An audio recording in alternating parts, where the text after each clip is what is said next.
Okay, we're doing our review of Superhero. I saw it last Saturday, and I figured we might as well talk about it. So I'm just going to warn you ahead of time there will be spoilers. I'm going to reveal stuff from the movie. I know it's only been out for a few days in the US, but it's been out in Japan for like 2 months, and I've been dodging spoilers ever since. And hopefully by the end, we can, I guess, come to a conclusion that should be satisfying, as far as like what I think of it. So the movie starts with us visiting this doctor in jail who is revealed to be the grandson of Android 20. And it's so funny how he looks nothing like Android 20, but he's related. I mean, yeah, it's just that's just like a little art thing I thought was funny that like I've seen so many different series where there will be some person who's the grandkid of another, like a pre-established character, and they look nothing like them to where you wouldn't even, if they didn't tell you, you wouldn't even think that that was a thing. But anyways, he gets approached by this other person who wants him to build something to like fight against the Z fighters who they see as villains, right? And they propose this theory. And this is an extremely interesting take. Someone that's seen all the different Dragon Ball films and watched watched and read all of the arcs from the original manga. Having antagonists who think they're the good guys and think the good guys are the villains is kind of uncharted territory for this series. I can't off the top of my head think of any other instance where that's happened, at least in another movie or in Dragon Ball or Z. I'd have to go and refresh my memory of the Granola arc because I know that in that arc, the main antagonist is not evil, but he's someone who wants revenge on Frieza. So we cut to Piccolo, who is embraced his role as a babysitter, and he is training with Pan. She can't fly. No matter how long they train together, this is very difficult for him. I'm reminded of Goten having a similar struggle at the start of the Buu saga. Um, so he gets attacked by this. I'm just going to call him number two because I think it's Gamma. Um, and Gamma mistakenly identifies him as Demon King Piccolo, which I thought was really hilarious because we almost never get any mentionings of the original Piccolo from Dragon Ball at all. Like just as the series progressed, as you would almost forget if you didn't see um, Dragon Ball, you really would be inclined to forget that who his dad was. um, so they have this fight, and number two thinks he beat Piccolo, but in reality, he just teleported away. So he follows him, and he discovers that the organization he's working for has this like lair that's protected by this kind of like this, those cloaking devices. I don't even like doing reviews like this because I always, if I've only seen something once, it's hard to put events in sequences. Um, but basically, Piccolo finds out they're going to kidnap Pan, and he decides to go along with it because he thinks it's a good way to get Gohan to finally stop sitting around and pretending that Goku and Vegeta will be there forever. And speaking of Goku and Vegeta, they only have two scenes in the whole movie.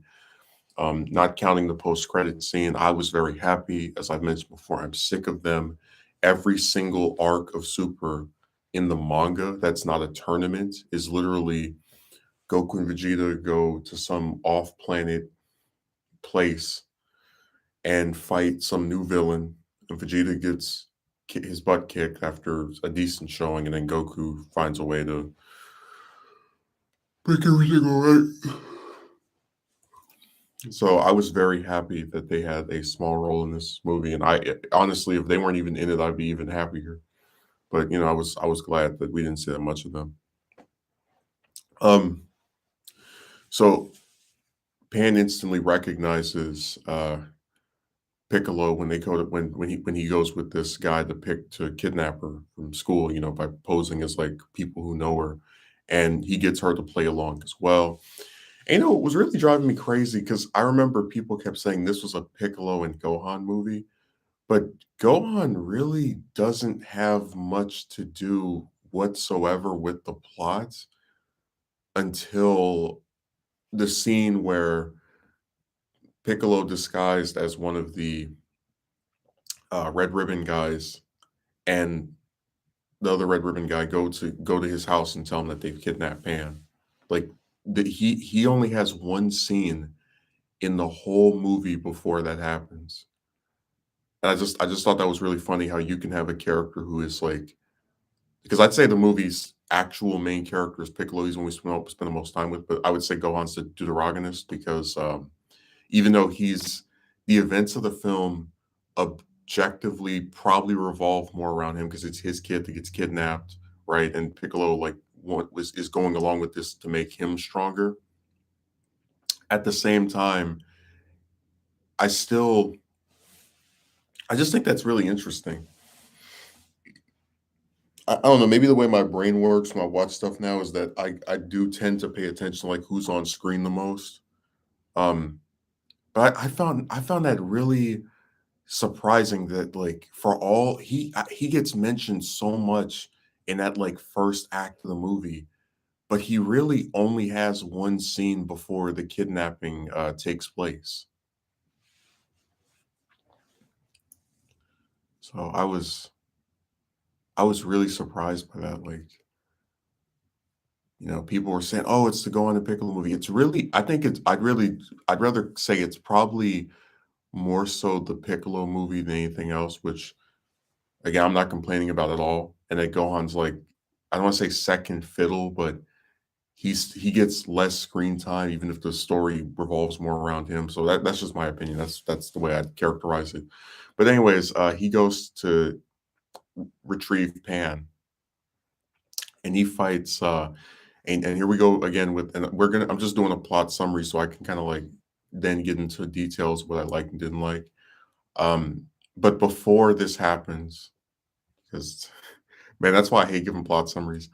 Um, Piccolo visits Dende, to figure out where the Dragon Balls are so we can get his potential unlocked after Dende can't do it for him. This is a reference to during the Frieza saga when Gohan and Krillin got their potentials unlocked by Guru, who had passed away by the time the Piccolo was revived, so he wasn't able to do it to him. But he is able to use the Dragon Balls to get this wish done, and then Bulma uses the other two to make herself prettier. Uh, and it's so funny how when that like it doesn't register to me immediately that that's how he gets the other forms. But anyways, while they go and they fight Gamma 1 and 2, and Piccolo shows off his new forms. So he has the first form and then the second one, which is I call Orange Piccolo. That's like that big buff one. Um, After this fight takes place, they start to realize that they're on the same side. Cell Max gets released a short time later. The rest of the cast, so Goten and Trunks, finally adults at last, show up along with 18 and Krillin. And after a pretty lengthy battle where Piccolo gets one of his like arms cut off by Cell's insane mentally disturbed variant, Gohan is outraged by seeing his mentor treated this way. He gets a anger boost and achieves a new form, and then that's how Cell Max is finally defeated. So I'm glad I was able to get through that plot summary in less than 10 minutes. Um, the number one, I'm just going to go into the things that get on my nerves first. Number one gripe I have is Cell Max. I have been waiting for so long to see Cell come back because I think he's my personally my favorite Dragon Ball villain. Um, and I think the nature of Super, where it's kind of like a thing where there's a lot of antagonists who aren't really villains, really could lend him like he could lend himself well to this.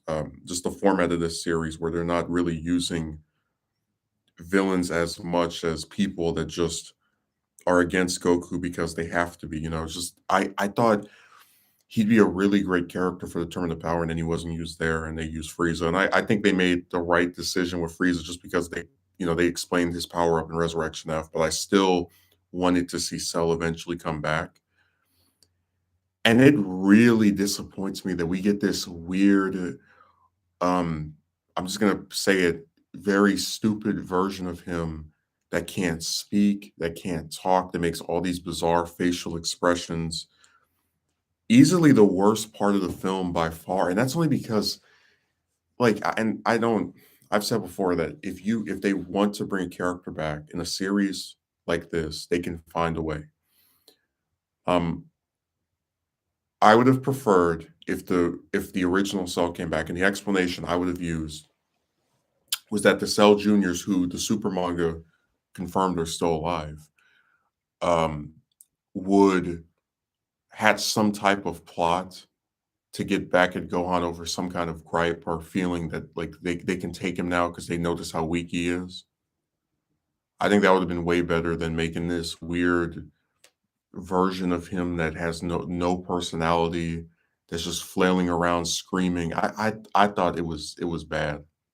This one was one of the worst villains in the entire series by a landslide. And I've been watching people on Twitter talk about how impressive he was, and how strong he was. Like, what is good about making a villain who is a blatant, dumbed down version of one we've seen in the past?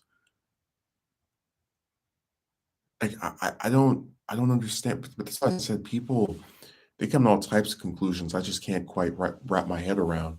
I will say the one thing I appreciated was that, we for the villains that we have for the majority of the movie, so the ones who are the antagonists, although I wouldn't call them, I guess I shouldn't say they're villains. So going back to Jiro's grandson and, 1 and 2, with the exception of Gamma 1, who I don't feel we spent enough time with and got to know as a character, I'd say that they're surprisingly complex in the sense that, yeah, they'll go along with the kidnapping plot, but, like, the first thing that shows that number 2 is not an evil or bad guy is that he doesn't want Pan to get hurt, um, which is, like, very interesting because it's Piccolo that's pretending to hurt her to make Gohan angry. And I just think I really wish that, like, this movie, in my opinion, and we're gonna talk about another thing that gets on my nerves. If they used Perfect Cell, like the actual Cell from Z, again, with some kind of explanation where he gets brought back, let's say by the end of the first act, or we see him once before that, whatever, and it had these complex antagonists who aren't just your typical "I'm evil to be evil" types of villains. I think it would be I like right now, if I'm going off of a number ranking, I'd probably say an 8 or 9 out of 10, but it would be an easy 10 out of 10 for me if they had used regular Cell and you paired them with this group of antagonists because they're very well rounded in terms of their characterization. So the other issue I had was that I felt like, um, and look, I get when you have a movie, you can't really spend that much time with certain things. I understand that. But one thing I was kind of hoping for, and maybe I did this to myself. When this film was first announced, we had 3 pictures. We had, Piccolo, Pan, and Krillin. Those are the first 3 designs that came out along with number 1 and number 2 when this film was first announced. The first concept art we saw of it that was released to the public. And generally speaking, the first pieces of concept art can give kind of a brief idea of who might be important for the movie, who might play a significant role.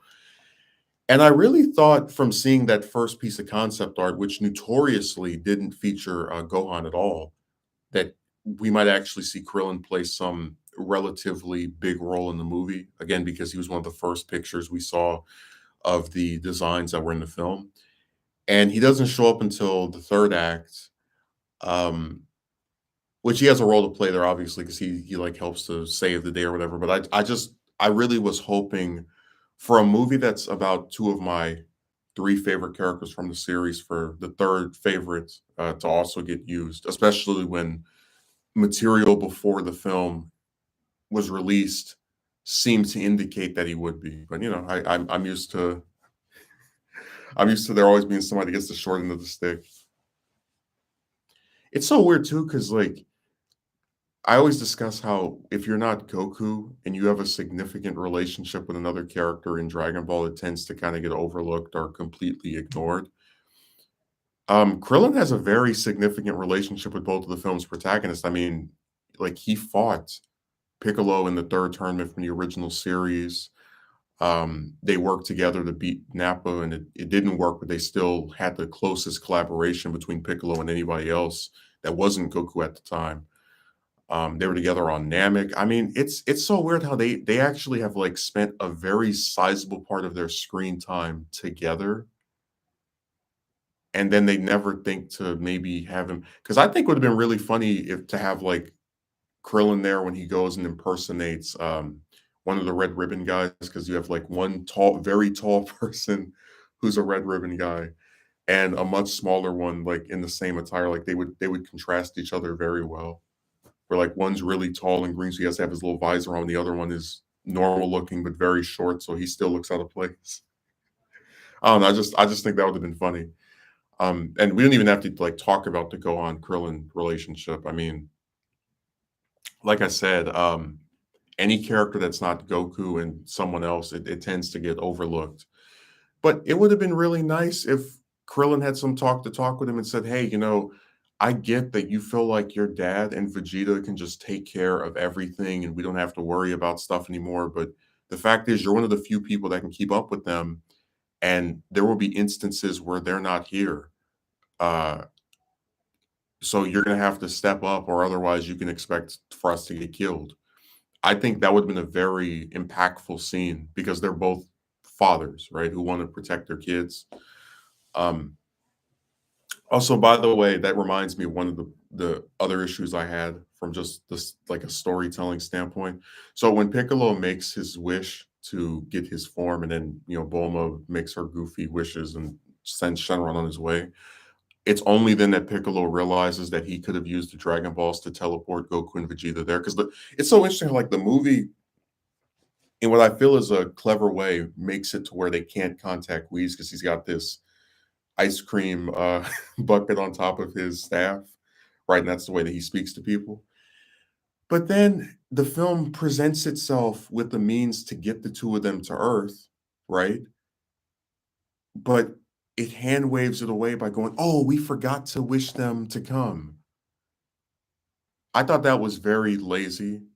And here's how they could have fixed it. If they had, let's say, because we don't know what the extent of Shenron's powers are, right? We don't know how far he can bring somebody back from the from like another universe, another dimension, for example. So they could have had Piccolo wish for Goku and Vegeta to come back, and then Shenron says, "This wish cannot be fulfilled because they are out of my reach." And then you would have a film that can't use those two characters, which it clearly doesn't want to do already, but with an explanation that actually isn't the fault of our character. Because like another problem I have with the movie is that there are some instances where someone will like say something or react to a certain thing, and it's like, really? Um, so that was one of the bigger issues I had with the story, just that they have this means to get Goku and Vegeta there, and instead of creating like a some explanation for why Shenron can't do it, like the one I just gave, they just hand wave it by saying, "Oh, the characters just forgot to do this. They forgot to bring back the only two people that can pretty much take care of any threat they have." That was a really lazy plot choice. And it's weird too, because the rest of the movie, again, barring the two criticisms I just mentioned earlier, I genuinely like. So when something like that happens, I was like, really? They had three wishes, and he doesn't think after getting his power up to wish for them to come to help him? Because Piccolo's not some prideful fighter. I mean, he resorts to all kind of stuff to like save the earth because he's an actual hero. Um, And I know they have like the scene about using the Dragon Balls to get rid of that's something that then they suggest. But again, I don't really have a problem with that because if you have an issue with that, then you have to have an issue with them not using the Dragon Balls to find the androids in a 3-year time skip. That gets done all the time. So like they don't want to use them because it's like too easy. But I really think they should have had a better reason for not bringing Goku and Vegeta to Earth other than, well, this person um is forgetful and doesn't use this one the one means to bring these people there that someone else that any rational thinking person would use to bring them there. Dio says, I've been waiting for this. Yeah, I've been waiting 2 months to finally see this thing. I don't know who at Toei thought it was a good idea to put a movie out in June in Japan, and then you have to wait till August to see it in the US. God, man, they don't even think. They just do stuff, you know. Um, I guess we could move over to stuff I liked. I really enjoyed the fact that Piccolo finally got a form. So there were some people that don't really think that well who tried to argue, oh, his form came out of nowhere, and that's the same thing with Gohan. I said, listen, if you want to argue about Gohan getting like a new form because of his anger, we can go back to the Cell Saga during Z, uh, where Super Saiyan 2 just comes out of nowhere. But secondly, I think it's really insane and almost crazy to say that Piccolo shouldn't like he doesn't deserve a form or he doesn't basically to take one of the few characters who's always training because that's one of Piccolo's things just always even if he can't catch up with the Saiyans he always trains. That's one of the things that makes him and Tien very different from the rest of the cast. They're always training. Never out of focus for trying to keep up their their their regiment. So to take one of the few characters that always trains and say, "Oh, his new form came out of nowhere," or "It was undeserved," I just think is total insanity. And I'm glad he got two new ones. I really appreciate that because it doesn't make any sense to me why in a series where all these Saiyans can have every hair color on Earth, you get so angry and triggered over over one of the other characters getting the form at last.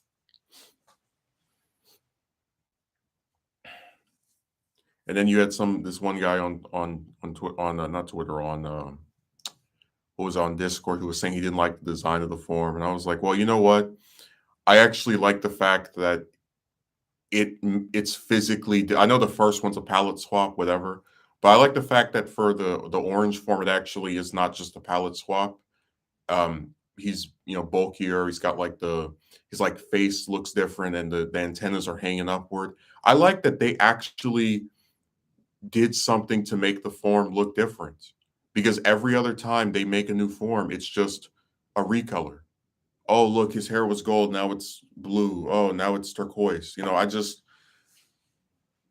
I would even if there were other design choices they could have made that I might have liked more. I'm not going to complain about one of the few times they designed something and it isn't just let's go and paintbrush and fool around with the color palette.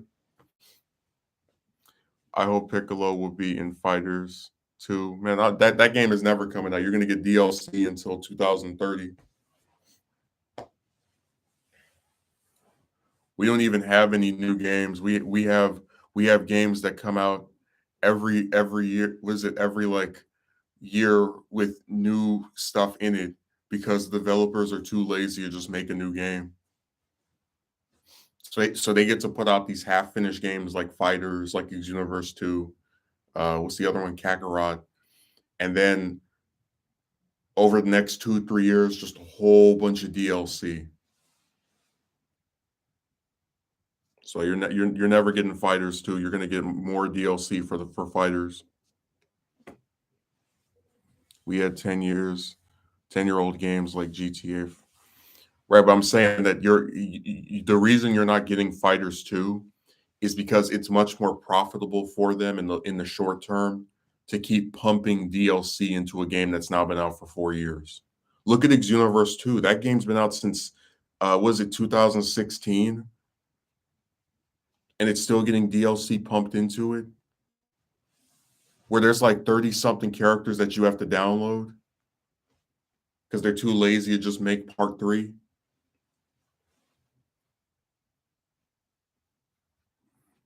So you can forget Fighters 2. Fighters 2 is going to come out when the first Fighters has like 100 characters or 200 or something. Tell you, the DLC era of gaming is the worst we've ever had because now these companies can put out half-finished games and then rush out a bunch of DLC so they can like make you pay more on something you already own.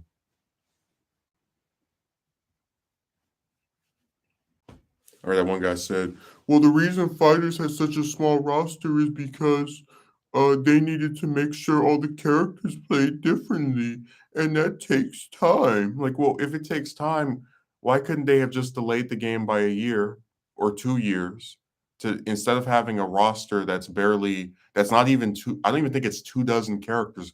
Well, and then 2 years after the game comes out, the roster's doubled, and you're going to tell me that that's because they've been working so hard. That's BS, man. They put out a game with half a roster because they know that fans will buy anything that they put out afterward. It's about yeah, it's about the money, man. I mean, you look at games from the 90s or even the early 2000s. When developers would put those games out, they were finished. They couldn't go, "Oh, yeah, this game is missing 3 levels. But don't worry, we'll put out a DLC pack for 4.99." No, they put out the game, and if you liked it, you liked it. If it wasn't good, they'd have to come back and try again 2, 3 years later. There was no do-overs with DLC. There were no attempts to remedy something that has already been released with all these extension packs and all the rest of that garbage. Like I said, modern games are just they're too expensive and they're not fun, and they're done by a lot of lazy developers who are trying to get squeeze as many coins out of the same product as they can. Fighters could have come out in 2020 with 40 characters. Instead, they put it out in 2018 with like 21 or 22, uh, strictly because they know that people will buy anything with the name Dragon Ball on it. So they're going to keep doing this to people. I really wouldn't be surprised if we get Orange Piccolo in Xenoverse 2 before 3 because I really can't see 3 coming out when this company knows they can keep squeezing money out of that second game has been on the shelves how many years? 18, 19, 20 for 6 years. And you're telling me they can't make a sequel? That's why I said just lazy.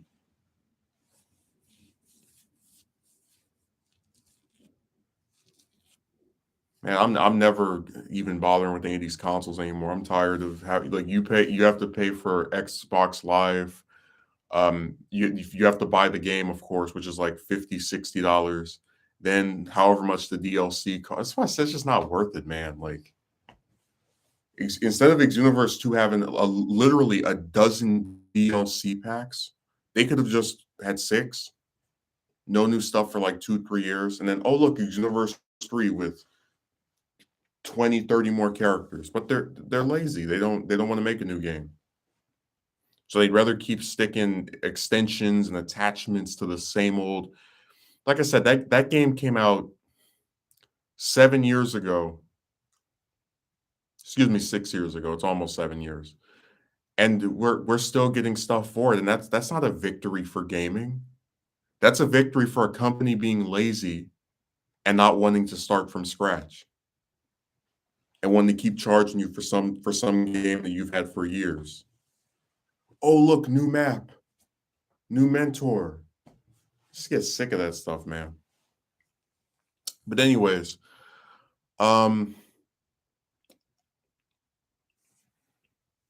I did really like when this film was first announced, I was really cynical because, like I said, the arcs of Super in the manga, with the exception of the tournaments, are always the same skeleton. It's Goku and Vegeta because we can never focus on the other characters fighting some new villain, and the villain beats up Vegeta after Vegeta has some impressive showing with some form that's useless, and then Goku finds a way to overcome and stop him and whatnot. This is what happened with Moro. This is what happened with Granola.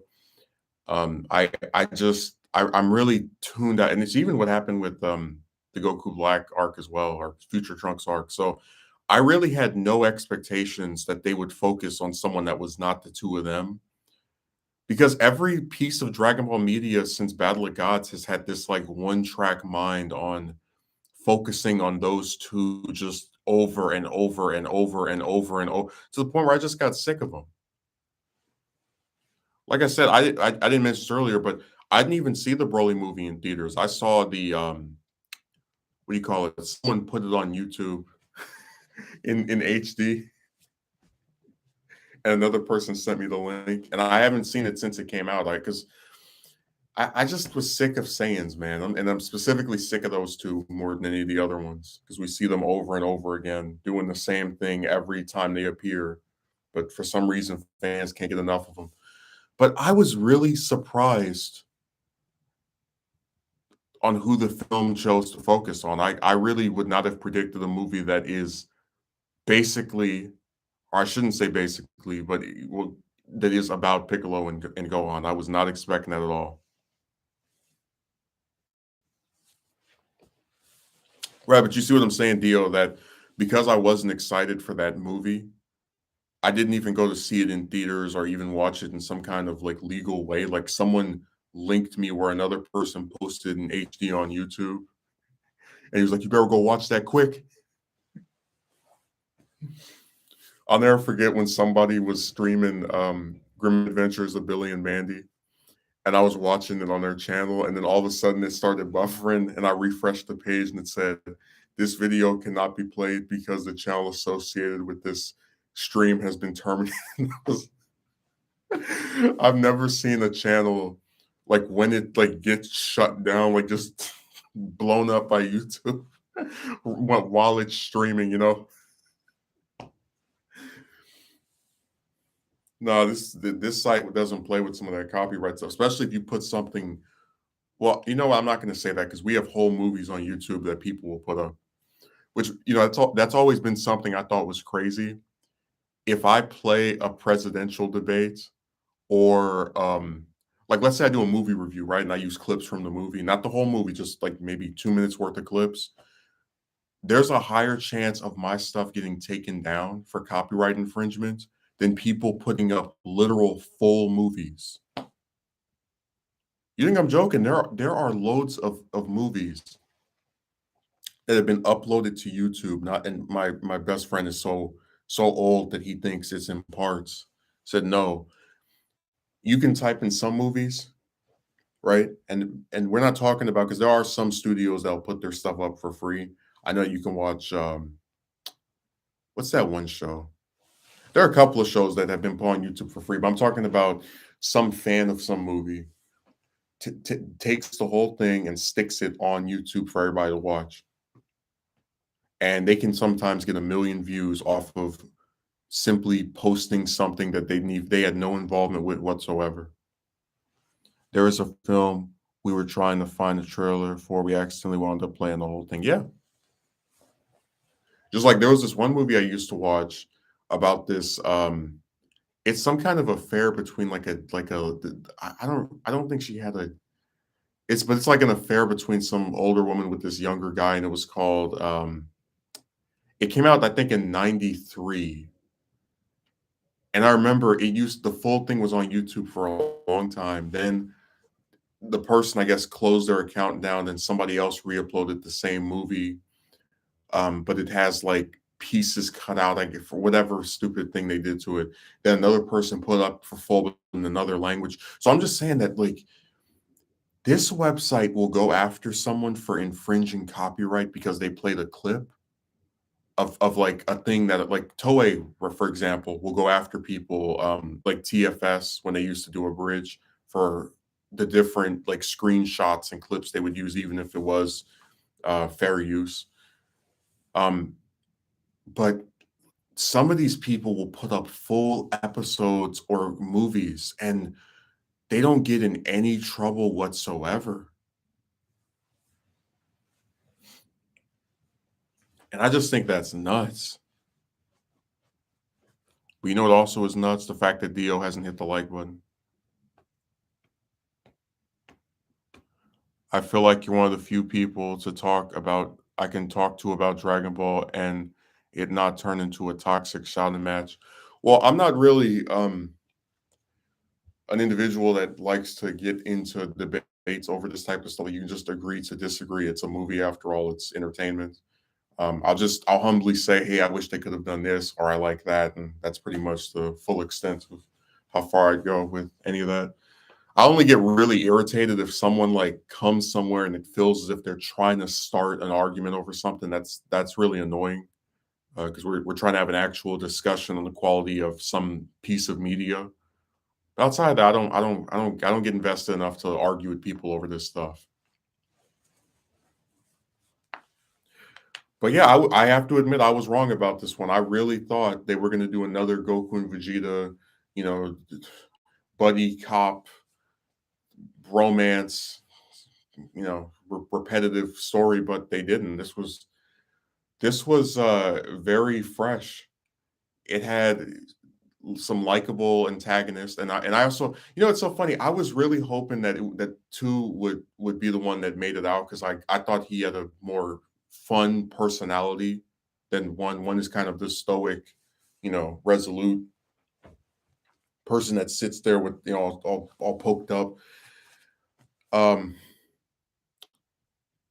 yeah, I was really surprised. Like just thinking more about the series, I don't know if they've ever had main antagonists who thought they were good guys. Like you look at Jiro, for example, he wants revenge on Goku, and you would think, okay, that makes him like sympathetic because he has a reason for like being against the main protagonist, like the supposed one of the main protagonists, whatever. But then you see him when he's with 19, grab Yamcha by the throat and smash this other person's car, like do violent stuff that isn't necessary for the purpose of getting revenge on Goku.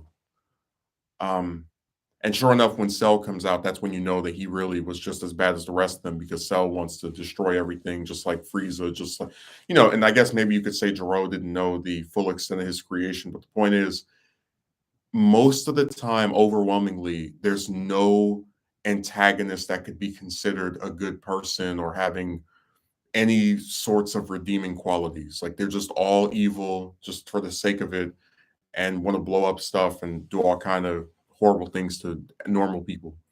And that's why the villains in this were very different because they weren't really villains. They all had these different motives for doing what they were doing. They genuinely thought the good guys were the antagonists, that they were these invaders from another world who were seeking to impose their beliefs and ideology on the rest of mankind. It's really just interesting to think of how they actually made some fairly unique antagonists for this.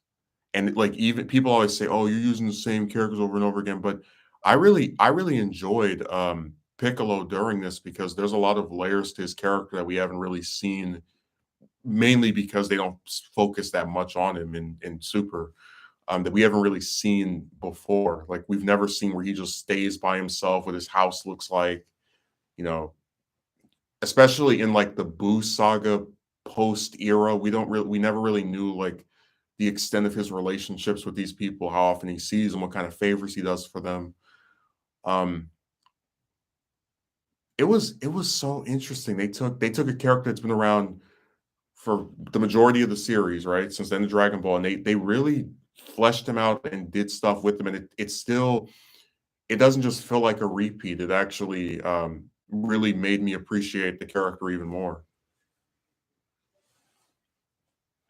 Yeah, I thought it was going to be the Goku and Vegeta show. Well, you had good reason to believe that. Look at all the previous arcs.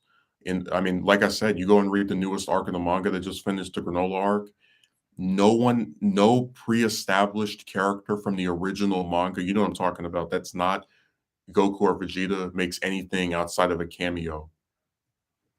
Like it is really just I don't know what the problem is with Toyotaro. That guy is obsessed with those two. Him and Toriyama and all the rest of them. They just can't get enough of them. It's so sad to have a universe with all of these different characters with unique powers and varying personalities and abilities, just be completely reduced to two guys. I just think that's sad. They actually allowed other characters besides Goku and Vegeta to be strong. Yeah, and I really appreciate the fact that those two are barely in this. Um, it's funny, but if you actually go back to the original Dragon Ball Z films that everybody talks trash about now, because that's how the internet is, they always complain about something after it's come out. There was a time where those two weren't really that big of a deal. Like if in Bio Broly, for example, Goku only appears in that movie all the way at the end for that one little scene. Oh my God, Broly's back. That's how. And then I think it's like the first five movies where Vegeta doesn't even appear at all, because Toei considered him to be a villain. They don't use canonical villains in movies outside of cameos. And the first film he showed up in was the second cooler one, which is set during the beginning of the Cell Saga. I have never seen this person before, but I appreciate it. I heard Toriyama's son was in charge of this film. I don't really know. His kids are kind of mysterious. I haven't really heard anything about them being involved with this stuff ever. So maybe he was, and I didn't look at the credits because I stayed, for the post credit scene, but I didn't see anything about his child being involved. So, but again, maybe I'm wrong. I'll concede that. I don't know for sure. God, man. Also, if you can hear that, I apologize. But like I said, you know, we just can't have nice things ever. All right, let me see. Um, okay, yeah, if you guys can hear that, I really do apologize. I'll try to talk a little bit louder to see if we can tune it out. Yeah, man, I told you this is every day over here. It's nonstop ridiculousness and all the rest of the goofy, insane nonsense that we've alluded to. It's all coming to fruition during the stream. I actually like decided to go here because it was like loud where my room was. So again, if you can hear that, I apologize. There's really nothing I can do about it. People are very inconsiderate. They ruin everything they touch. They can they can never just like be mindful of what other people are doing and show some kind of respect or courtesy because they're just a bunch of just nasty individuals. That's all I can say. And if you heard like that loud thud, that was that person running to get their phone. So like I said, I'll try to speak louder to see if we can tune it out. I don't know if we're going to be able to. So I'm just giving you a heads up. Um the Gohan form was the one that probably I would argue there's a reasonable belief to say it wasn't earned. But like I said, man, I don't have a problem with it because he hasn't had a new form since how long? And you actually could argue that the training he had during in the lead up to Tournament of Power, which I think it's only been a year since then, um, could contribute to him being strong enough to unlock some new form. So I didn't have much of an issue with it.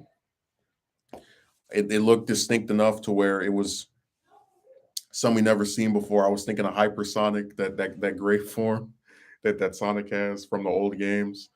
Um, and then like the red eyes reminded me of the Sharingan from Naruto, but also it was enough of a callback because it's obviously trying to be referencing of Cell Saga Gohan. That's why or specifically Cell Games Gohan, which is why he wears the same outfit. His hair is styled differently. You know, I actually had to explain to my brother when he went into his ultimate form. that was actually the form that he was using for the Boo saga, because you know it is because his hair changes to that same position. That just shows you a lot of people that watch this stuff, they can get so confused. Like you have to like it was funny how much I was just giving exposition, like, oh, this is from this arc, that's from that arc. Man, one of these days I just want to sit back and just watch all of Dragon Ball and Z like back to back, because it's been a couple years. What the issue is that none of the streaming services have them on there. And it's kind of like hard to watch a really long show on my computer, like just to directly look at the screen. I can have it play in the background while I do something else, but just like to watch it is harder when I'm on a laptop or phone or some other thing, some other device. Um, okay, what's was people don't want to read comics anymore, but they're quick to clip comic strips out of context. Oh yeah, they love doing that. When every time a chapter of Super comes out, they'll take this little panel and they'll say this is proof that this person is this strong. This is proof that this person's gonna make a face heel turn and become a bad guy. They love doing it, but you know what it is, right? That they want to get the clicks on their videos. They try to like convince you this chapter is going to be so interesting and amazing, and then you read it and it's just another day in the hood. You know what I mean? Just completely insignificant. Um, what else is there to say? I really was like one of the plot parts that I thought was funny is that I think it was I'm trying to remember who it was. There was someone who mentioned that like it's a trope in a lot of movies where the good guy will dress as the bad guy to invade their headquarters or to do something relating to like becoming involved with their activities. So in like in Star Wars, it was Han and Luke that like wear the stormtrooper outfit. That's what Piccolo wearing that outfit reminded me of. But I was really surprised that they were like no one ever asked him, "Hey, take your visor off. We want to see who you are. We don't recognize you." And then and the when he after he gets panned from the school, the part where he is having a hard time driving the ship reminded me of that one episode from Z where the filler episode where him and Goku try to get licenses.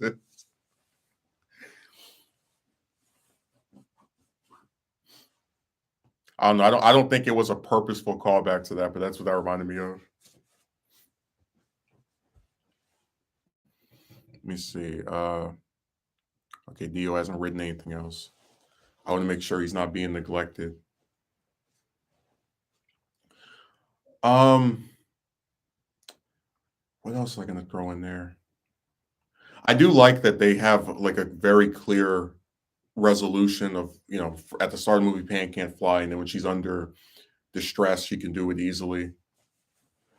I'm glad they didn't just introduce that and not have it resolved, because Super, like the show and the manga are notorious for like setting things up and then it goes nowhere. Like we're still waiting for future Trunks to come back after that horrible arc where his whole timeline got blown up. How was the music? Um, I don't think anything really stood out. Again, I might need to watch it again because I do think sometimes we don't pay attention to certain things when we've only seen something once. It's just hard to watch it twice because like they're only playing it about 3 times a day over here at my local theater. So it's harder to like specifically go to see it than it is with any other movie. There aren't as many times to watch it, but I don't remember anything being out of place or disliking any of the music. So I guess I would say all right. But again, I'm not. That's not like a super recommendation or anything. It's just I don't remember anything being off to me.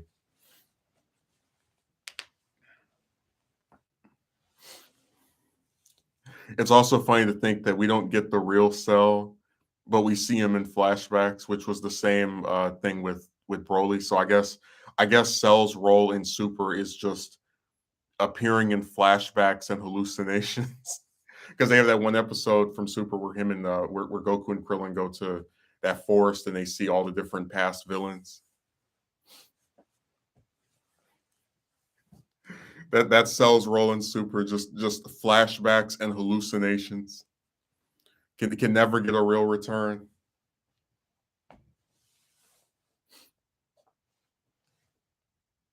Man, that is sad. They used his name and his likeness, cells living rent free in his head, in everybody's head, man. I mean, the first chapter of Super has Goku fighting Frieza, Cell, and Boo, like little hallucinations of them.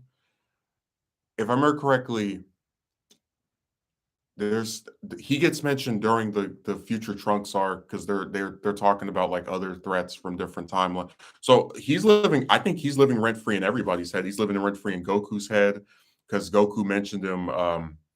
I think it's him that mentions him during the Broly movie, but like you get my point that a lot of people can't forget about him in the story. I just wish that the same thing would be said by the writers as well, because the only villain they seem to remember to use is Frieza. I mean, I don't know if you read the last chapter of Super, but I wanted to, if they're lucky I wasn't holding a physical copy, I would have thrown that thing in the trash. It's like you have this whole arc, and then you bring him back all the way at the end for like 2 or 3 pages. God, man, I don't know what's wrong with Toyotaro and his horrible series. My favorite part about that last chapter is they said that the manga is going to go on a break, so no new chapter for September. And I said, think of how lazy this is. You have a manga that comes out one time a month, 40 pages, which is only about 2 weeks worth of stuff when you have the weekly mangas. You have a manga that comes out once a month, and you need a break. This is remember, he's not animating any episodes of Super. He's not involved with some other big project for as far as I know, for any other show or series. His one job is to sit in some little room on his usually, I guess, on his knees, or because in Japan they don't have the chairs, and draw this manga, however poor in quality the writing may be, and he needs a break. I just think that's so insane. Like Frieza becoming an honorary Saiyan. Well, he's got more forms than pretty much anybody that's not Goku or Vegeta, so I guess so.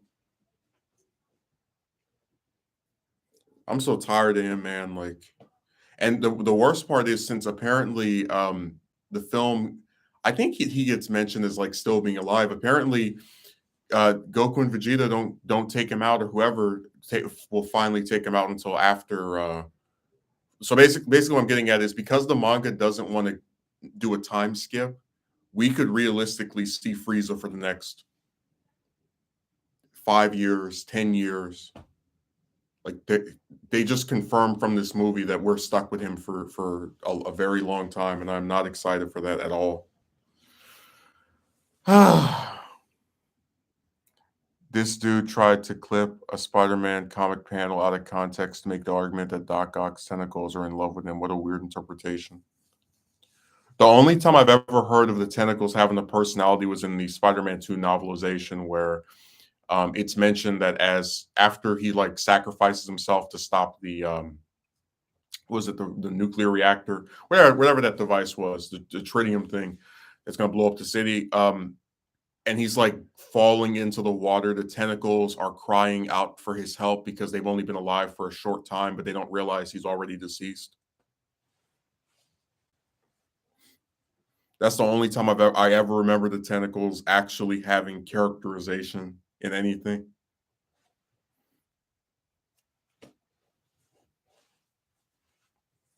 There are a lot of weird interpretations of stuff on here. I mean, we don't even have to like go down the list. Doc Ock's tentacles respond to his emotions, so sometimes his tentacles will ignore his command. Plus, they have their own. They're not sentient to him because there have been issues where he's been knocked out and they take him to safety. I wish we could get a live action version of that, but people, I saw they're since they're anti everything, they don't want to see Molina come back and play him a third time because not because they couldn't tell a good story, but just because they can see the same hero 9 or 12 times, but if you use a villain 3 times, it's the end of the world. But anyways, because I want to get derailed too much in other stuff. They finally let Goten and Trunks get older. I think they brought back the same adult Goten voice actor from GT. I looked it up. I was told it was him. I don't know. He hasn't done it in a long time, but it was. I was like really wondering, are they going to use that same guy? Because he's not just like canon to that show. You know how like sometimes they'll say, "Oh, we shouldn't use this person because they were in this non-canon thing." He's also at the end of Z as well.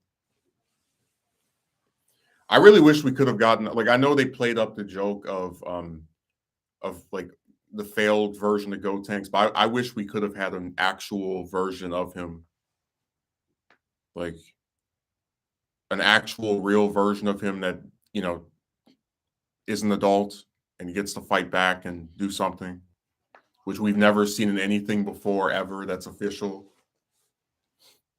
I don't know if you remember in GT they talked about fusing, and then Super Saiyan 4 Goku's like, "Nah, that won't work," and we just never saw it. So it's so weird how like these characters show up as adults in multiple things, but we never get to see an adult version of their fusion, which is literally the most popular thing about them. I just thought that was so weird. The tentacles know that he likes and cares about Peter, so they don't kill him, not because they're in love with him. Yeah, I'm just saying that I don't want to get too derailed into discussing that because that does end up happening. Somebody says something, they mention another thing, and then you get caught up in some other stuff. Yeah, a lot of people were laughing at the joke of his pants getting ripped in the back. It's really weird too, because I remember in the Fusion Reborn movie, and again, I'm just going off of what I remember, but apparently there's supposed to be a 5 minute limit on how long they can stay fused. But that fusion is on screen for that like what seems to be the entire like I'll go back and get this on iTunes or some other place, and I'll take a because you know on iTunes you can skip to any part you want. I'm gonna look and see if that's actually over 5 minutes. I think it is. Which if it is, it's not like a big nitpick for our big like gripe I have with the movie, but it's like so now we can't even trust how long the fusion's gonna be on screen.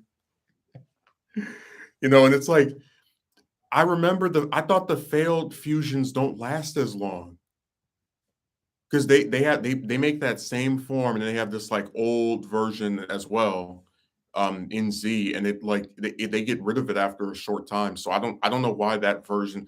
You know what it really was? They probably thought if they bring in Gotenks and he goes Super Saiyan 3 or whatever, people will I guess feel as if they're taking the spotlight away from Gohan, so they have to like nerf him, even though you could easily just say that he's not strong enough to deal with this threat. Like, there's not really that many people there that can do something to Cellmax anyway. So it's kind of like to take one of the few that could be, like a backup measure, but still not actually do it. And nerf him was weird to me. Um, I know I'm just pointing out how some people will have the weirdest interpretations of the things they watch that makes you wonder if they were paying attention at all. Oh, definitely. I mean, I told you that because a lot of people don't actually watch the stuff they say they like, they end up with these extremely poor memories of stuff to where they don't even if you go over like basic events of the series, they don't remember at all. Like I think I told you with my best friend, he hasn't seen Dragon Ball Z since he was a kid, but he watched Super because again, look what's in the title. So when I started like discussing, oh yeah, during Z, you have the Frieza saga, and there's like this really cool arc with Gohan and Krillin trying to stay away from Vegeta, but also keep him away from the Dragon Balls, like a little fun cat and mouse game where there's three factions. He didn't remember any of it because again, a lot of these people either haven't seen the show since they were kids, or if they do remember the story, it's because they've played a bunch of the games, which you know, are very susceptible to cutting out events as they see fit. So there are a lot of people that like this stuff that don't even really engage with all that much, which I do think is sad. I mean, if I'm going to say something's my favorite series, you're damn right I'm going to watch it. You know what I mean? Like, if you really think about how many people will say they like something and then they haven't seen it in years, because even with some, like, I haven't seen the last Airbender all the way through since probably I'd say maybe in like 10 years, but I feel like I still remember the story well enough to where I could sit here and have a conversation about it. I think that I probably, again, I might misplace some events of some episodes, but like the general structure of the story, the big major events that happen in the show, I think I could probably go 20 years out watching it and still remember what happens. Because even if I don't watch it, people discuss it and they bring up, what I'm saying? Like there's just certain stuff you don't forget if you're a fan of something, where like you don't have to see it for a while and you can still be like, oh, I remember that. So that's just a sad part of these fan bases, that there are a lot of people who they just don't engage with the stuff they claim to like. It's really, I won't say heartbreaking, but it is sad that like even if you make something that's good, people still won't watch it anyway. I recently rewatched the entire Avatar series, including Korra, with a friend, and I was so shocked by how little she remembered based on her interpretations. Well, I'm glad you watched Korra because I couldn't. That's one show I don't ever want to watch again, man. Like I'm not even joking. Watching that again, um, for I think it was the first time since it ended, was very difficult. Because again, I was reminded of all the different stuff that I used to have a problem with. Like, oh, this show has six main characters, but two of them get kicked to the curb in two different seasons because they want to stick all these other characters in there. Yeah, I'm just saying that like I still hold the last Airbender up very highly, but it's like the more I think about Korra, the less I like it.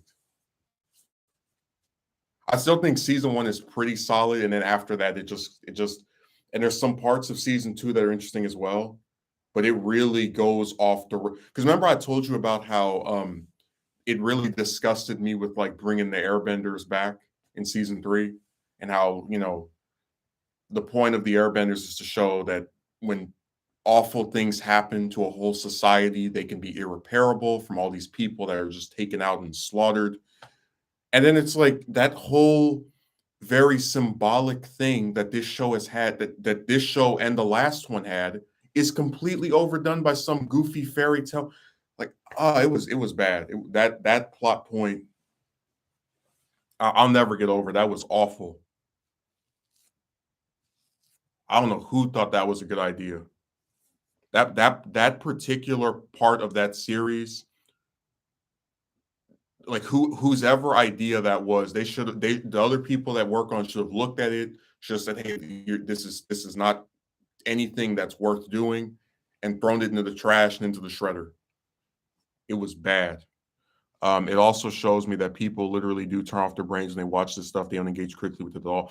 Yeah, and even the few times they engage critically, they start saying goofy stuff. Like I was in a Discord server where me and this guy agreed that Selmax wasn't that interesting of a villain. Like we didn't like that they, instead of just bringing regular Cell back, made this weird dumbed down version of him that just screams, and we didn't like it. So this other person, because me and this guy have discussed before, like how would we bring Cell back? What would the story be, et cetera, right? This other person um starts getting caught up on, does Cell have a soul? Can he even be brought back? And it's like anyone that has seen Z knows that Cell is not an actual robot. He's a cyborg. He has bio organic things in him that make him human. Him 17 and 18 could all get killed, which they have been at different points, and they can be revived because they are um living beings. They're not like 16, for example. And the same thing could be said for 20. The only two androids that can't be brought back by a wish are 19 and 16 because they're full robots. But my thing is like, why sit here and get caught up on something so, and it's not even just he brought this up, it was quickly answered, then it was over. This guy like sat here and went back and forth. I got so sick of it, I muted him, and I didn't even say I muted him. I just let him sit there and talk to himself because it's like I don't need to get caught up on these really like dumb debates that just they're not worth it, man. They're not worth anyone's time. They're not about telling a good story. They're needlessly getting bogged down in the minutia of ridiculous stuff that doesn't matter. Whether Cell has a soul or not does not indicate an intention to tell a good story. But this is why I said that like these people are very difficult to talk to in a lot of cases because they get caught up on stuff that doesn't matter. Like I remember I was talking about how in Super they have the retcon that Vegito is not a permanent form. Because remember in Z when Goku and Vegeta use the earrings and they fuse, they say, "Oh, this is permanent. We're going to be stuck like this forever. You have to do it for the greater good of humanity, etc., etc." Then they go in Boo, they get the fuse. The explanation they have is that the magic in Boo's body probably does something to them to get them whatever. Point is, Super reveals that you when you fuse the Pataras are not permanent unless you're a Kai or some other being that's Supreme Kai or whatever. And this guy is like, because I the issue I had with them revealing the form was impermanent was that now it has no difference from the regular fusion, which is only supposed to be like 5 minutes or whatever. And he goes, "It's not a retcon. It was never revealed in." It's like, dude, who cares whatever you want to call it? This show is the one that made that a thing, and it was lazy and it was stupid. But again, it's like a lot of these fans get caught up on all these like words and terms, and just you don't care. It's not important to discuss in the story. Akatsuki Merchant says Cell is a cyborg, and it's also been established that Cell can be recreated with Cell Juniors. Yeah, I'm simply saying to you that it's really insane to me that a guy would like someone would get bogged down in the minutia of is this person alive or not. Like I'm not even joking. That made me not even want to talk to that person anymore because how annoying it was. Again, we sit here, we try to have a reasonable discussion. We try to have a decent conversation about these things. Um, I give you an idea of like a story I want to see used or implemented. We can make revisions later on, but like a basic skeleton of something. And I don't appreciate getting bogged down in stuff that doesn't matter. It's like if I said, "Oh, I want Gohan to get this new form," and I give you all these different plot details how it's going to happen. Right? He trains with this person. This happens to him, etc. And then you're like, "Well, I guess that's a cool story and all, but I don't like the way his hair looks, or I don't like the color." It's like, who cares? Just that's why I said there's some stuff that people don't need to get bogged down in because it doesn't matter. Why would Doctor need living DNA if Cell wasn't organic? Like I said, it was just goofy that conversation even took place. If you think about it, Cell's more human than any of the other villains they fight in Z. I mean, he's the only one that's actually from Earth. That's crazy to think about that. Like Vegeta, Frieza, and Boo are all these. Even if Vegeta looks more human-like than the others, they're all these extraterrestrial beings from not universe, but like other planets that come and mess with the Earthlings. And besides, Jiro revealed in the manga that he doesn't have just one sample of Goku's DNA. That's why I said they get caught up in dumb stuff. That guy in Discord was silly. Well, he's the same person who was insane enough to ask if when 17 brought back all the erased universes that universe 7 fought in the tournament of power. So all those other universes, right? 8, 6, 11. Oh, did it also bring back Future Trunks' timeline? Now think about that. Why would if they're using a wish that's going to bring back all the universes that were erased by Zeno that they fought against in that tournament, why would it also bring back timeline, an alternate future timeline of their own? Like, you see where it's like I wanted to say the guy's trolling, but he actually will sit here and just ask ridiculous things. And I just got tired of it. Again, that's another one of those people that if I wasn't in the server with them, I would never speak to him again. I choose not to. Anytime he comes in there, Mike is muted. I don't want to hear it. You giving this guy plenty of opportunities to actually have a decent discussion. But again, it's like I don't care to get caught up in that type of stuff, man. I'm sorry. So if he wants to sit there and argue for 20 minutes about whether Cell has a soul, he can argue with another person. And he did too. It was funny to like hear the other person getting annoyed.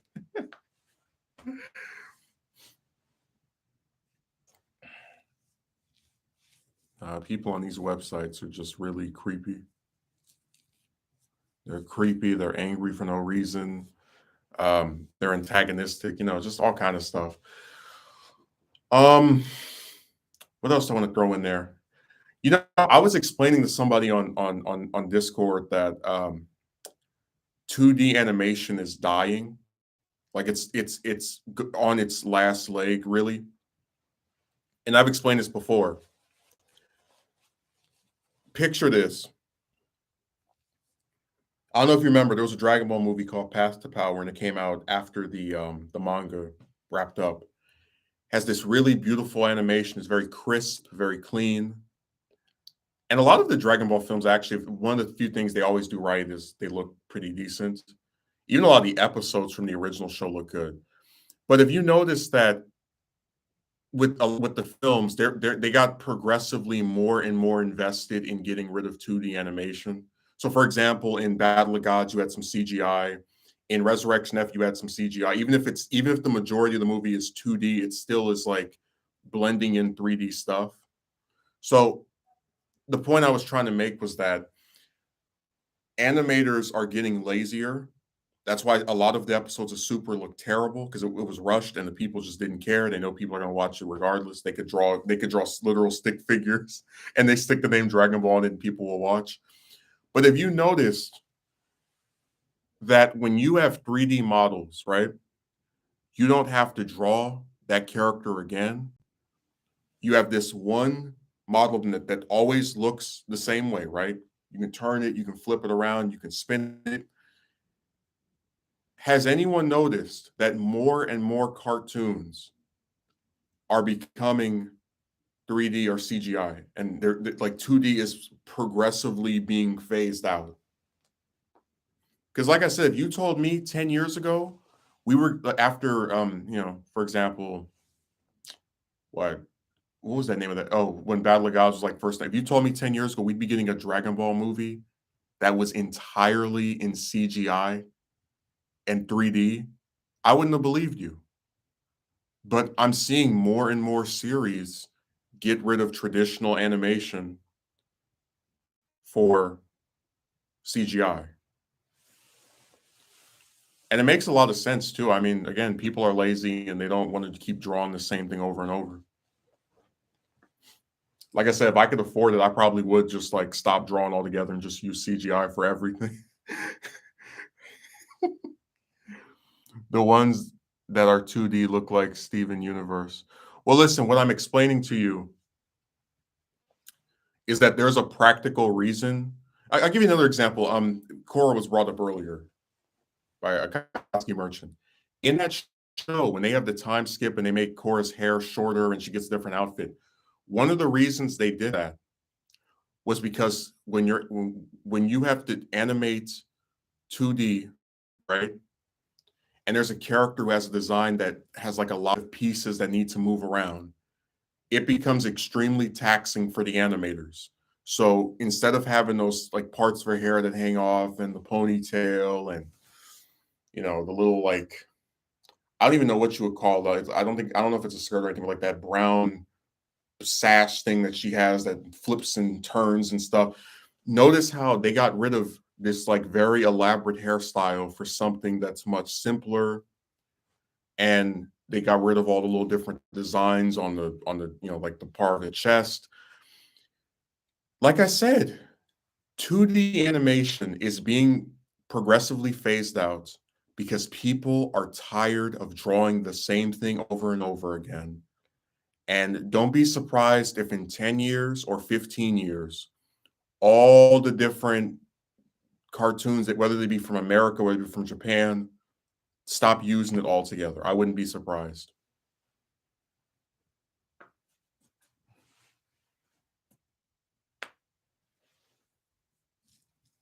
Do not be shocked if after this movie you don't see another. They might do a show in 2D because they might like reason it's cheaper, but do not be surprised if whenever they do another Dragon Ball movie, it is completely in CGI again. I really don't think people are grasping like how big of a deal that is. 2D animation has been around since I mean for what 70, 80 years, since like the Walt Disney era and or even before that, and it's like it's really going extinct like the Saiyans. Just turn on the Cartoon Network or Nickelodeon, see how many cartoons are CGI compared to how many are 2D. The gap is getting smaller and smaller.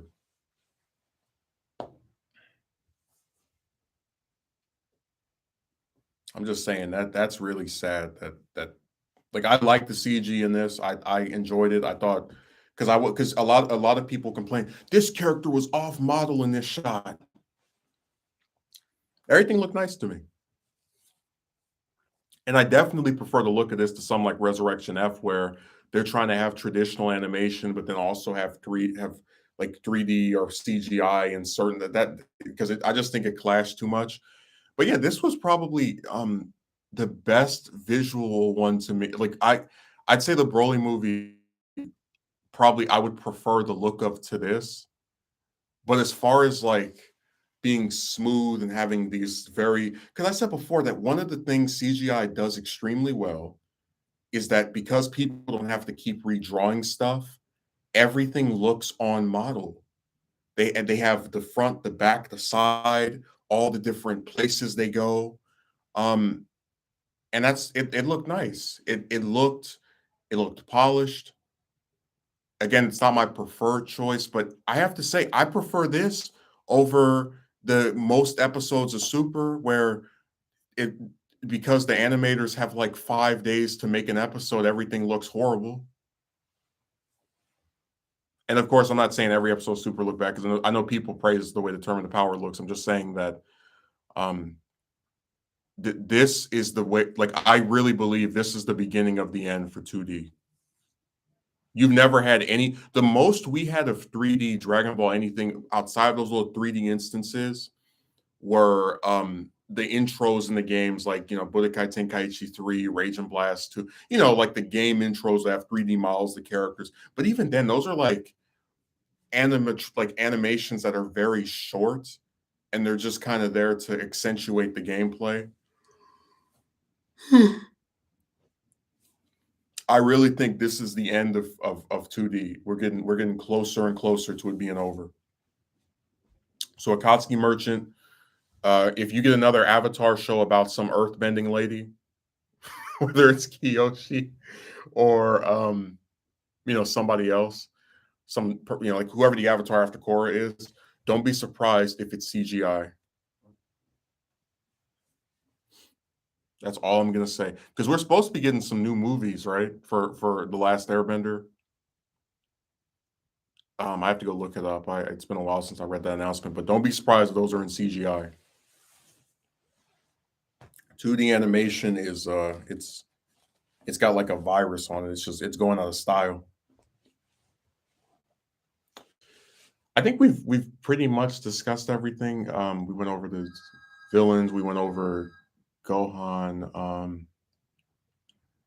I think that's pretty much it. It was no, you know what? One more thing. For the part where they mentioned that he needs the glasses to see, I don't I'm just going off of real life. I didn't start needing glasses until I was in like fourth or fifth grade. I've never and we had Gohan like during the Saiyaman arc of Z is like 17, 18. So he's, like almost adult aged and still doesn't need glasses. I'm just going off of what I know as someone who wears them. I don't think it makes sense for him to seemingly not need them throughout all of the original, like throughout all of Z. but then like as he gets older, need them.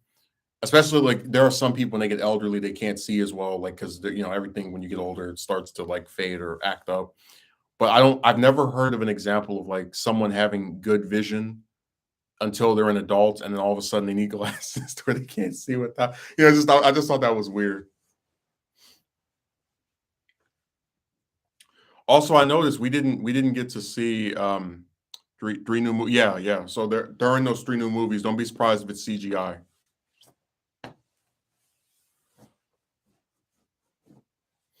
Do not be surprised. But yeah, I would say it was an overall solid experience. It had a villain I didn't particularly care for, and when I say a villain, you know what I'm talking about, Cell Max. They really did waste an opportunity to bring back regular Cell because I think having him there, because remember this movie's about Gohan like recapturing his glory, and the number one thing people think of when they think of Gohan being like at his peak is defeating Cell. So I think if they had used regular Cell, right, regular perfect Cell, as the villain, or maybe Cell with like some new form, whatever, and they had used Krillin more because, like I said, one of the most under-discussed, important relationships in this whole series is the one between Gohan and Krillin, and Krillin and Piccolo were the two leads. If they had used him and Cell, this movie would easily be a 10 out of 10. I could even look past that really goofy part about, oh, I forgot to use the Dragon Balls to bring Goku and Vegeta to Earth. But as things stand, I'm going to give it. I don't even like the ranking system, but I'll say either an 8 or a 10 or a 9 out of 10. It's my favorite between this, Broly, Resurrection F, and Battle of Gods. It's my favorite out of any of the new Dragon Ball films by a landslide. It's not even close. Like I appreciate the other ones for what they are, but I'll this will probably be the one I rewatch the most whenever it comes on DVD. It's funny too because none of the other ones were able to get me to actually go to theaters to see it, but this one did, and it did because it's an interesting, unique premise. Um, they could have done another. Oh, Goku and Vegeta go to this planet. Oh, here's a new villain, but they're not really a villain. Oh, Vegeta gets his butt kicked, but Goku saves them. They could have easily done that, but instead they went back to two of the most popular characters in the series who have been largely underutilized since Super started, and made a story that I appreciate. I mean, we've never really seen Gohan like in the position of concerned parent. Like, yeah, we've seen him angry before, but like not over his kid because most of the stuff that has adult Gohan doesn't have Pan in danger. And like you can argue that the baby arc from GT had that, but like Gohan was possessed, so he couldn't do anything to help her anyway. But I just really appreciated the unique premise of this band of people who think they're good guys try to go after the heroes because they think they're the bad guys by kidnapping the daughter of one of the main protagonists, Z, and then, his mentor who wants him to like go back to actually caring about training goes along with it.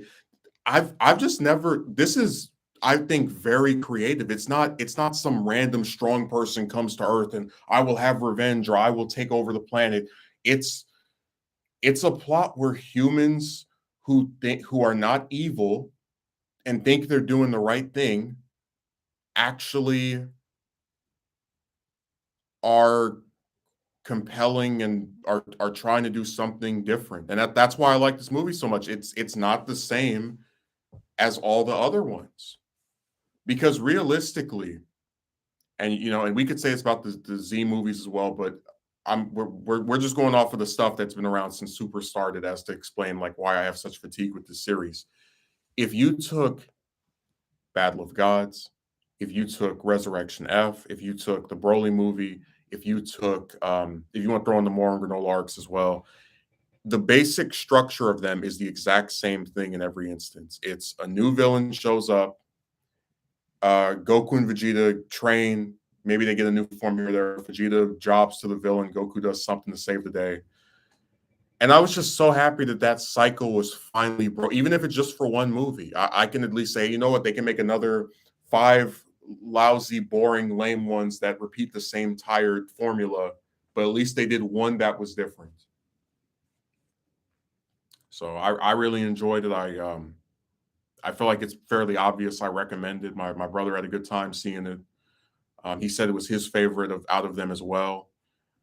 Um, God, it's just I never expected them to do something different because they have been formulaic to a T. Like again, if it's not a tournament, it's that same basic skeleton with every arc.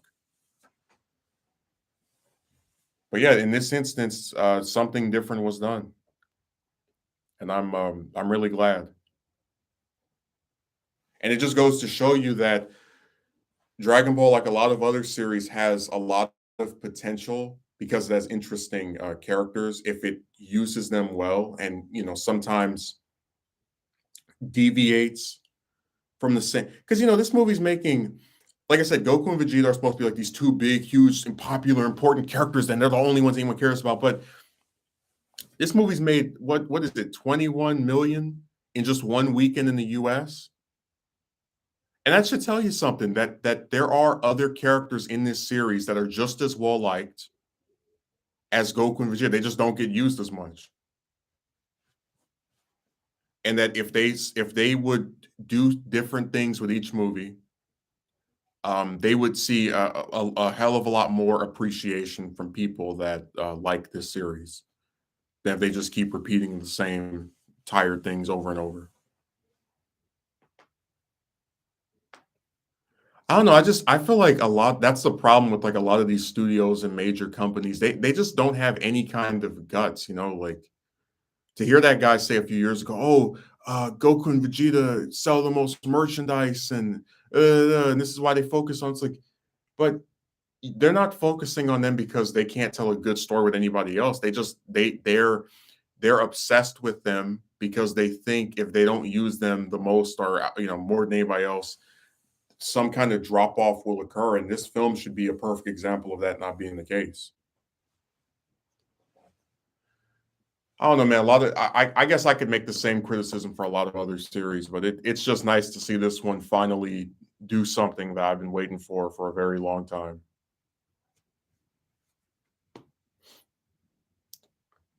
God, I still can't believe it.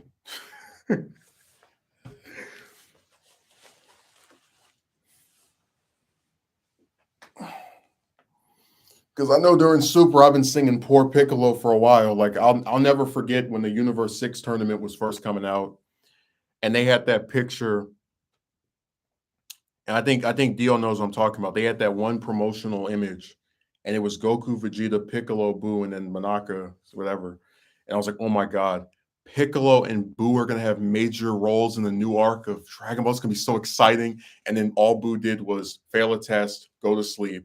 Piccolo has one fight where he gets cheated out of a win. Instead of letting him come back, finish the fight, Vegeta goes, "Oh no, step aside," and then he fights the last couple of guys and jobs to hit.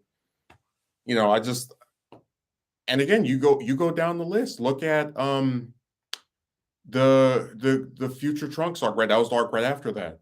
I thought, oh man, they're gonna have Piccolo go back to go to the future with them and like help out and whatnot, come up with some new technique that can hurt Black.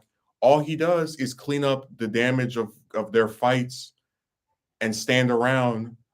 And when it comes to teaching them the Mafuba, Trunks learns that over the cell phone. And I was like, that was such a wasted opportunity. But again, another example of the insanity of that series. And then you get to the Tournament of Power where he gets tricked by a bug.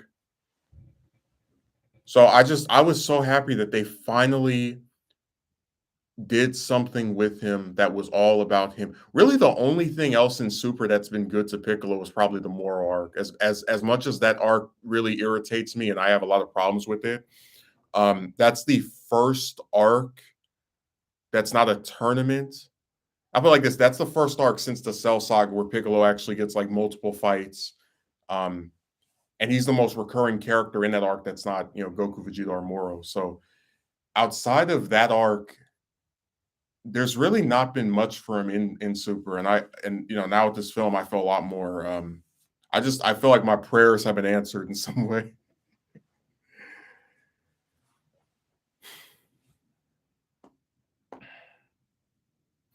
It made more than Beast. I mean, yeah, it's got the Dragon Ball branding on it. People hate when I say this, but Dragon Ball is the it's not the best selling manga ever, but it's probably the most well known one and most well liked. Really, the only other one in the U.S. that comes close is probably Naruto, which has been slowly burning people off with Boruto. All right, Akatsuki Merchant, do you have anything else to say?